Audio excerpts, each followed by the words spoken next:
impamvu kurya avoka nijoro bishobora kutaba byiza kuri bamwe, nubwo avoka ari nziza ku buzima kubera ko irimo ibinure byinshi bitinda kugabanywa. Kurya avoka nijoro bituma umubiri ukora cyane mu igogora aho kuruhuka. Bishobora gutera irembe cyangwa ukumva umeze nabi mu nda. Byongera ibyago byo kugugara cyangwa kubyimba mu nda. Hari ukubangamira ibitotsi. Si abantu bose bigiraho, ariko ku bantu bamwe ibinure byinshi nijoro bishobora gutuma igifu gikora cyane, ugatekereza ko urya igifu kidafunguye neza, bigatera kutaryama neza. Avoka ishobora gutera aside izamuka mu muhogo ku bantu bamwe, bityo nijoro bikaba bibi kurushaho kubera ko uryamye.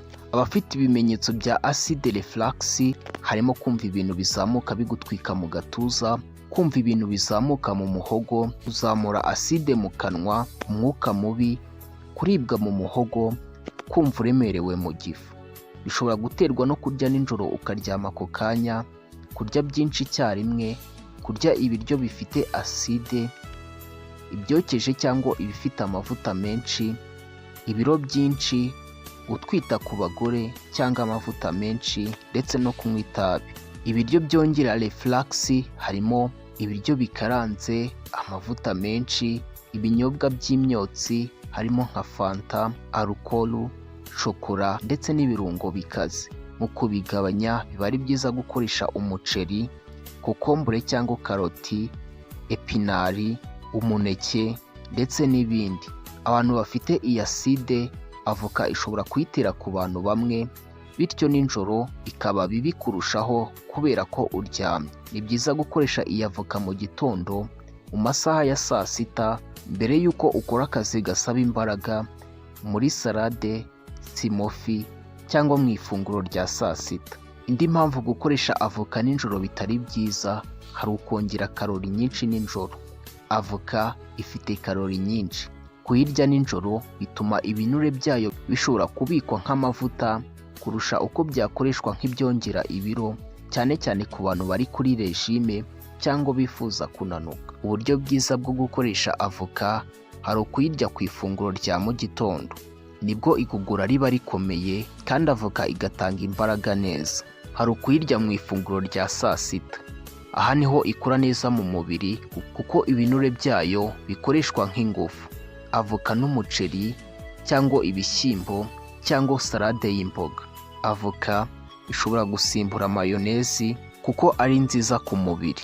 Hari ugushwanyaguza avoka ukayivanga mu ndimu gake, ugashyiramo akayiko ka olive, warangiza ukabishyira kuri salade. Hari ugukoresha avoka nk'isosi. Ushobora gushwanyaguza avoka, ibitunguru, indimu gake, umunyu muto, ukabishyira nk'isosi mu biryo. Igihe kitari cyiza kurya avoka hari ukuyirya nijoro, cyangwa mu gihe ufite ikibazo cya aside nyinshi izamuka mu gifu, cyangwa mu gihe uri guhitwa kuko ishobora kongera kugenda kw'igifu ku bantu bamwe. Avoka mu gihe yakoreshejwe neza itanga ibinure byiza kuko irimo ibyo bita monosaccharide fatty, bifasha kugabanya cholesterol mbi, kuzamura cholesterol nziza, kurinda indwara z'umutima ndetse no gukomeza ubwonko. Ifasha ubwonko kandi gukora neza kuko irimo omega 3, vitamine E ndetse na potassium. Ibi bituma ubwonko bukora neza, bigafasha kwibuka, gutekereza neza ndetse no kugabanya stress. Irinda umutima kuko ibinure byiza wongeye potassium bifasha kugabanya umuvuduko w'amaraso, kugabanya ibyago bya stroke, kongera imikorere myiza y'imitsi y'amaraso. Ifasha mu kugabanya cyangwa kugenzura ibiro. Nubwo ifite karori nyinshi, irimo fibre ituma wumva uhaze igihe kirekire. Ibyo kurya ntibikomeze kukurangaza ngo urye byinshi, ndetse bikagabanya no kuzamuka kw'isukari. Irimo fibre nyinshi ifasha mu kugogora ibiryo neza, ikarinda constipation cyangwa impatwe, ikagabanya aside ku bantu bamwe, uretse abafite aside ikomeye cyane izamuka mu muhogo. Irinda amaso kuko ifite ibyo bita buteyine, zeaxanthine. Izi ni antioxidants zirinda amaso gusaza ndetse no kugabanya ibyago by'ubuhumyi. iteza uruhu n'imisatsi kubera ko irimo vitamine E, igakomeza uruhu ndetse ikarinda n'uruhu gusaza imburagihe. Hari ugufasha amagufwa gukomera kuko irimo vitamine K na calcium nkeya, ibi bituma amagufwa akomera kandi agakira vuba mu gihe yagize ikibazo. Hari ukurwanya inflammation cyangwa kubyimbagirana kuko yifitemo vitamine E, C ndetse na antioxidant bifasha kugabanya uburibwe bw'imitsi ndetse no kwica uturemangingo dutera kubyimba imbere mu mubiri.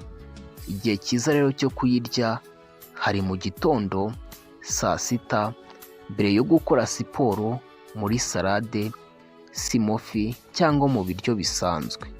Ndagushimiye cyane rero, tuzakomeza ubutaha tugenda turebera hamwe n'ibindi bigiye bitandukanye iyi sheni ya ChayiTB igenda igutegurira.